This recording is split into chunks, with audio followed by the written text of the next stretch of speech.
Casado ve a Sánchez preso de sus socios y le pide el cese de Marlaska por sus purgas en la Guardia Civil.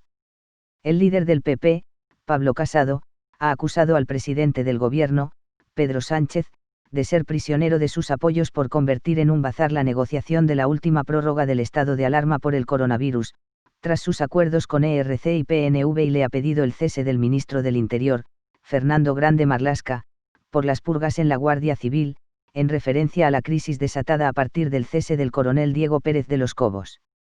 Señor Sánchez, anteayer se cumplieron 2 años desde la moción de censura que le aupó al Gobierno de España a lomos de todos aquellos que quieren destruirla. Al final consiguió montar esa alianza Frankenstein de la que alertó Rubalcaba y por la que le cesaron como secretario general del PSOE sus propios compañeros. No tenemos nada que negociar con quienes quebrantan la ley y la Constitución, decía usted entonces, pero ahora ya sabemos lo que vale su palabra. Yo, en cambio, valoro la confianza, la credibilidad y la coherencia, y por eso hoy quiero defender la labor de una persona íntegra, como Mariano Rajoy, y de un Gobierno eficaz, como el del Partido Popular. En poco más de 6 años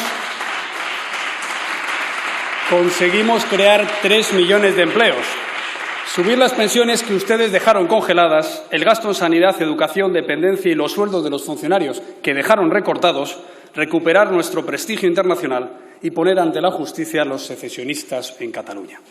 Ya entonces le avisamos de que, liderando una amalgama de radicales, usted podría ser investido, pero no podría gobernar. Y el tiempo nos ha dado la razón. En 2 años no ha sido capaz de aprobar ni unos presupuestos. Ha tenido que celebrar 2 elecciones generales y se ha mantenido en el poder después de haber fundido 20.000 millones de euros en decretos electoralistas para ir dopado a las urnas. Y aún así le debe la presidencia a la ultraizquierda, los independentistas y los batasunos. Es usted el presidente con menos respaldo electoral de nuestra historia, pero ya sabemos que su debilidad es inversamente proporcional a la arrogancia con la que nos obsequia, ya más propia de diván que de escaño, y a su palabra, porque ya nadie le puede creer después de decir que ni usted ni el 95% de los españoles podría dormir por las noches si tuviera que gobernar con Podemos en coalición. Como escribió Lope, no hay tan diestra mentira que no se venga a saber. En todo este tiempo ha hecho de la polarización y de la división su hoja de ruta. Llegó con los bolsillos repletos de confrontación política y de sectarismo ideológico, con las maletas cargadas de ingeniería social, populismo y agitprop. Desde el primer día en el poder diseñó una campaña electoral permanente basada en el discurso maniqueo, en hacer oposición a la oposición y en la resurrección de los antagonismos atávicos felizmente superados. El que reparte cicuta habla hoy de veneno, como el pirómano que alecciona sobre incendios.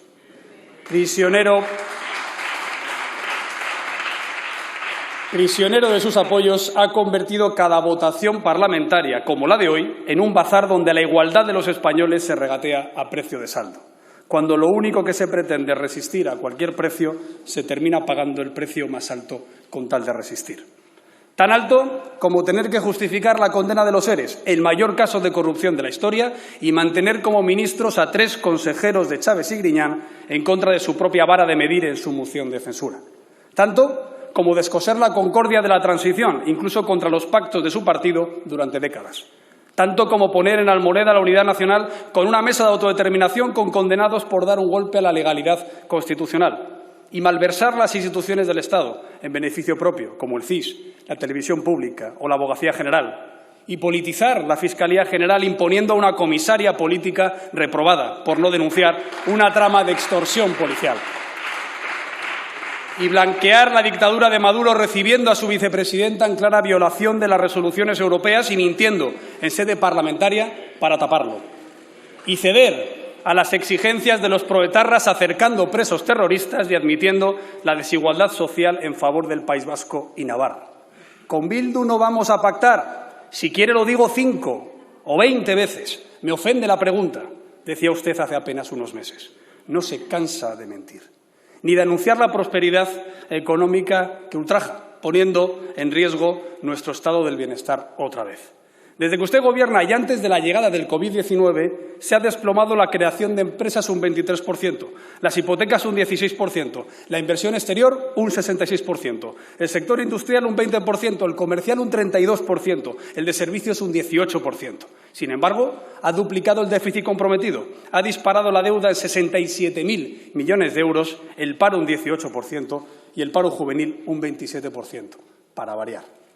Señor Sánchez, usted se intentó vender aquí como un mirlo blanco de la regeneración política, pero en menos de 2 años ya es un pato cojo, con el peor balance de gestión de nuestra democracia, incluso antes de aparecer el cisne negro del coronavirus. Lo que sí que ha logrado es ser el ejemplo del mayor fracaso mundial en la lucha contra la pandemia, con las peores cifras de fallecidos por habitante que todavía se niega a clarificar, después de tener el mando único sanitario durante 3 meses.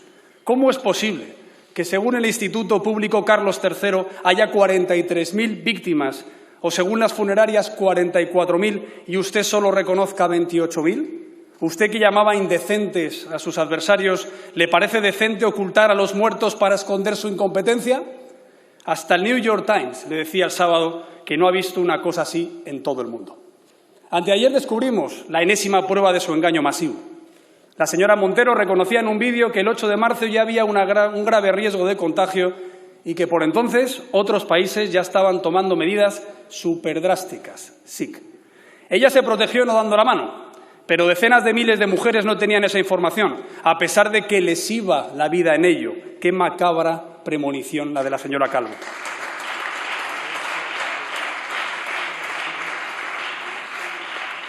Pero estoy seguro de que estarán encantadas de acudir al juzgado a aportar lo que sepan, porque este Gobierno es súper transparente. Hasta entonces, le exigimos que cumpla la ley y que hagan público los nombres de los supuestos expertos que deciden sobre nuestras libertades y las actas de las reuniones en las que ocultaron estas alarmas, anteponiendo su agenda política a la salud pública. Mientras yo le preguntaba por el coronavirus aquí, en febrero, su portavoz decía textualmente: en España no hay riesgo de infectarse y la ansiedad social que se está generando está fuera de lo razonable. ¿300.000 contagios no son razonables? Y hace apenas 10 días dijo sobre las mascarillas que no podían recomendar lo que no podían aplicar, es decir, que no obligaron a usarlas porque no podían garantizar su suministro, aunque eso pusiera en riesgo miles de vidas y causara 50.000 contagios de sanitarios, la cifra más alta del mundo. Y a esto se suma la chapucera planificación del confinamiento y la desescalada, sin test masivos, comprando pruebas falsas, mintiendo a la OCDE, a la CNN, sobre informes fake de Oxford y la Hopkins. Todo el mundo le ha calado como al mago de verbena al que se le ven todos los trucos. Señor Sánchez, no salimos más fuertes. Por mucho anuncio que pague a costa del contribuyente, una mentira repetida 1000 veces no acaba siendo verdad. Los españoles no deben nada a este Gobierno. Ni ha sido capaz de salvar vidas, ni ha protegido la economía y el bienestar. Han dejado atrás a millones de personas. Su imagen en esta crisis quedará asociada a las mascarillas defectuosas, a los test falsos, las urgencias de toda España colapsadas, las morgues desbordadas y las colas del hambre. Usted, que presume de escudo social, mire a ver si en otro país de nuestro entorno miles de familias afectadas por la crisis acuden a parroquias y a ONG, por cierto, a las que les han recortado también su aportación. No saldremos más fuertes con 100.000 empresas quebradas, 1 millón de parados, otro millón de autónomos sin actividad y casi 4 millones de trabajadores en ERTE, de los cuales 1 millón lleva sin cobrar la prestación desde marzo. Lea mis labios, señor Sánchez, no hay futuro sin empleo. Hay que recuperar el mercado de trabajo, sin mantras radicales que destruyen nuestro tejido productivo. Y eso no es pactar con los batasunos la derogación de la reforma laboral que creó 3 millones de empleos en la última recesión socialista, ni anunciando una política fiscal que sería un espantapájaros para la inversión internacional, ni amenazando con nacionalizaciones autárquicas que fracasan, como la Santana de Linares, también del Partido Socialista. No pretenda vender la renta mínima como si fuera la piedra filosofal, sino el último recurso al que acudir. Me alegra que descubra 8 años después las ayudas de emergencia, como el Plan Prepara, que rechazaron, y que pusimos en marcha frente al paro masivo que nos dejaron ustedes. Y que reconozca el buen funcionamiento de los ingresos mínimos vitales de las comunidades autónomas desde hace 20 años. Por eso le pedimos que sean todas ellas las que gestionen esas ayudas, no solo las nacionalistas que les votan sus programas. Pero lo importante es que los parados puedan encontrar un empleo cuanto antes y los jóvenes puedan tener un futuro autónomo para cumplir sus sueños sin depender de la ayuda del Estado. Para ello llevamos 3 meses ofreciendo un plan alternativo de activación económica que ni siquiera se han dignado a valorar. Mientras, sus ataques a la industria electrointensiva lo pagan los trabajadores de Alcoa, en Lugo. Su demonización sectaria del motor la pagan los 25.000 empleos asociados a la Nissan de Barcelona. ¿Nos puede decir por qué hace 4 meses prometió en Davos que no cerraría? ¿Tanta cumbre con torra y ni un minuto para hablar de industria? Sus bandazos con el turismo han agredido al 13% de la riqueza nacional, que ustedes dicen que tiene poco valor, todo un alarde de estulticia. Y su abandono al campo amenaza las previsiones de la PAC. No vendan nuestros agricultores, ganaderos y pescadores para los próximos 7 años a cambio de un pan para hoy y hambre para mañana. Señor Sánchez, usted llegó al poder con una moción de censura al Gobierno y ahora pretende hacer una moción de censura al Estado. Todo ello bajo palio de alarma, que hoy pretende prorrogar por 6ª vez hasta los 90 días de excepcionalidad constitucional. Incluso después de reconocer que sí que hay plan B para mantener el mando sanitario y la limitación de movilidad. Vaya papelón hizo aquí leyendo el otro día el informe que le hizo la misma abogacía del Estado que luego denuncia sus presiones. De toda la Unión Europea, solo España sigue fuera de la legislación ordinaria, que pedía el informe del Consejo y la Comisión que usted firmó hace 2 meses. Su estrategia contra los controles y equilibrios institucionales convierten a su Gobierno en el menos democrático de nuestra democracia.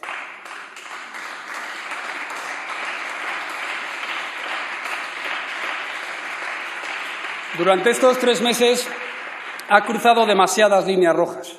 ¿Está usted dispuesto a no dejar las raspas del Estado por seguir un día más en el poder? Empezando por los pactos infames que disfraza de gestión de la pandemia, como con esta prórroga, que después de ponerse muy digno diciendo que solo hablaría del estado de alarma, le han sacado la derogación de la reforma laboral, la mesa de autodeterminación y la ruptura de la igualdad en la gestión de ayudas sociales. Dignidad de quita y pon. Es una siniestra paradoja que diga que negocia la aplicación de la Constitución con un preso por atacarla y que diga que pacta para salvar vidas con quienes justifican 800 asesinatos a inocentes. Haréis cosas que me helarán la sangre, ya advirtió la madre del concejal socialista Pagazaurtundúa. Además de esto, han obligado a las fuerzas y cuerpos de seguridad a perseguir las críticas en redes sociales y han amenazado en entrevistas públicas a medios críticos con el Gobierno. Han modificado el CNI para incluir a sus socios después de haber cambiado al director sin avisar al líder de la oposición, por primera vez en 40 años. Han organizado caceroladas contra el jefe del Estado, han acusado a la oposición de golpista y amenazado a políticos con hacerles escrache. Han tenido cerrado el Parlamento, siguen sin contestar 4.000 iniciativas sobre el coronavirus y mantienen cerrado el portal de transparencia. Han arremetido contra la Junta Electoral Central y contra los jueces, forzando al Consejo General del Poder Judicial a pedir respeto a su independencia. Han abusado de la contratación opaca, las subvenciones arbitrarias, el nombramiento a dedo de otros 30 altos cargos para su mastodóntico Gobierno y han forzado a una empresa del IBEX, participada por el Estado, para colocar a 2 de sus padrinos y un liberado de Podemos. ¿Dónde queda su repulsa a las puertas giratorias?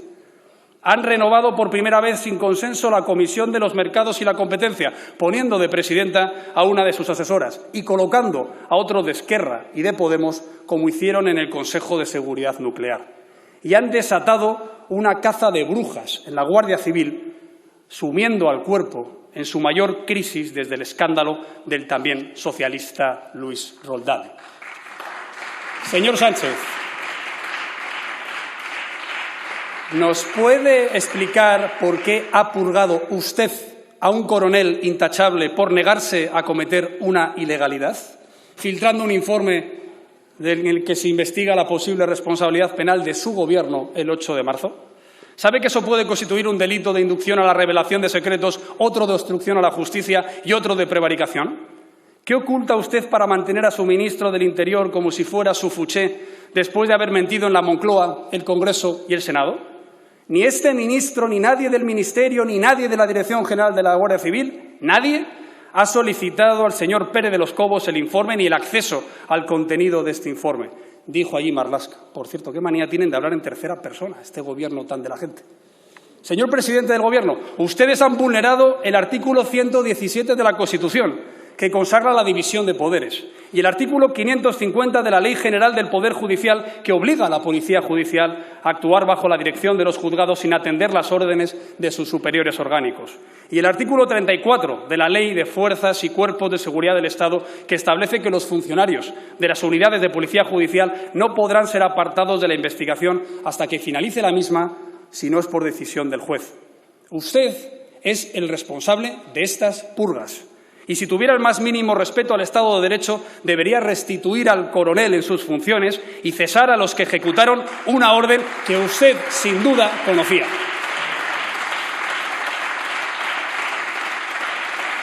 Esto se une al cese del coronel Sánchez Corbí, la dimisión del DAO, del número 3 de la Guardia Civil, las órdenes al general Santiago para controlar las redes y al cese del responsable de la policía por pedir que les compraran mascarillas. No hay subida salarial que tape este deshonor. Este ya es el caso Sánchez, como lo fue el de Delcy Rodríguez o las comisiones por material sanitario. Usted protege a Marlaska, a Ábalos y a Illa porque le sirven de escudos humanos, hasta que les mande a una embajada o a la tele como a Huertas y a Montón. Pero recuerde a Shakespeare, con el cebo de una mentira se pesca una carpa de verdad, y a usted le acabarán pescando.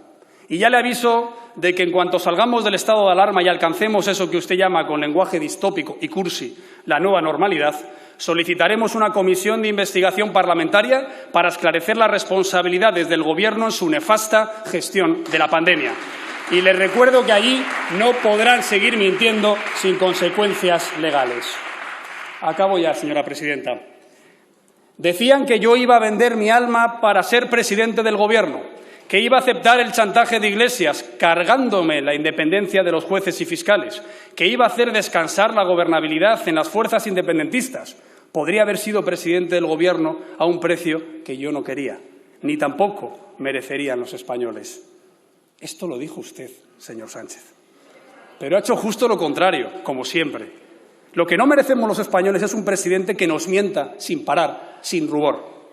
Hay que reconocerle su capacidad de hacerlo a tanta gente al mismo tiempo. Lo confieso, a nosotros también. Le apoyamos en la aprobación del estado de alarma y le votamos a favor de 3 prórrogas y en otra nos abstuvimos sabiendo que eso le permitía aprobarla. Nunca le pedimos nada a cambio, ni negociamos contrapartida alguna. Lo hicimos porque esos días, con casi 1000 fallecidos, justificaban una medida temporal excepcional. Pero va en la segunda votación, en esa segunda votación, nos sorprendió una salva de insultos por parte de su bancada cuando le estábamos apoyando. Y los ataques a nuestros presidentes autonómicos y el intento de responsabilizarnos por los recortes en sanidad que hicieron ustedes hace 10 años. También nos dimos cuenta, en la Comisión de Reconstrucción Parlamentaria que le propuse yo, que no tenían ninguna intención de pactar nada. Mientras en Francia ponían al frente a un premio Nobel y en Italia a un prestigioso economista, aquí ponían a un abogado de la guerrilla colombiana. Si no le gustaba nuestra candidata, con 2 ministerios y 4 subsecretarías a sus espaldas, podía buscar a alguien con el perfil del gobernador del Banco de España o del presidente de Inditex, por ejemplo. Aún esperamos su respuesta sobre nuestra mano tendida para un pacto de Estado Cajal por la sanidad, la investigación y el cuidado de los mayores. Pero usted, señor Sánchez, sigue siendo el del no es no, el del Peyot que decía que no se podía pactar nada con el PP, el de las primarias que reivindicaban el pacto del Tinel y el cordón sanitario que hace 2 semanas intentó revalidar en Barcelona. En estos 2 años se ha cambiado la chaqueta, se ha puesto unas gafas de sol en un jet, pero no puede ocultar quién es, el presidente más radical de la historia de España. Por eso me citaban Moncloa para hablar de pactos, pero luego se levantaban de las subcomisiones. Por eso nos presionaban sus 2 investiduras, pero cuando vio peligrar su órdago se abrazó a su socio natural, al que vengaba con ébole, al hijo pródigo que reclamaba Zapatero. Nosotros solo interesábamos como coartada, para que se noten menos sus pactos inconfesables, para que se enfaden menos sus votantes patriotas, las víctimas del terrorismo o los afectados por el supremacismo separatista. Y, sobre todo, para que en Europa no le pregunten mucho por su estrafalario gobierno y programa. Y en cuanto hemos denunciado la trampa, usted ha roto la baraja, como excusa para polarizar electoralmente, para crispar socialmente, para reabrir cicatrices históricas y exacerbar frentismos políticos. Señor Sánchez, no pida más lealtad que la que esté dispuesto a dar y no reclame más unidad que la que consiga de la jaula de grillos en la que ha convertido el Consejo de Ministros. Ya sabe lo que escribió Gracián sobre la penitencia de los mentirosos. Tendría que terminar. Acabo ya, señora presidenta. Gracias. Ya sabe lo que escribió Gracián sobre la penitencia de los mentirosos, que como nada creen, luego nadie les cree. En apenas unos meses ha conseguido dilapidar nuestra confianza, pero tenga cuidado, porque también ha perdido la de la mayoría de los españoles. Muchas gracias. Muchas gracias, señor Casado.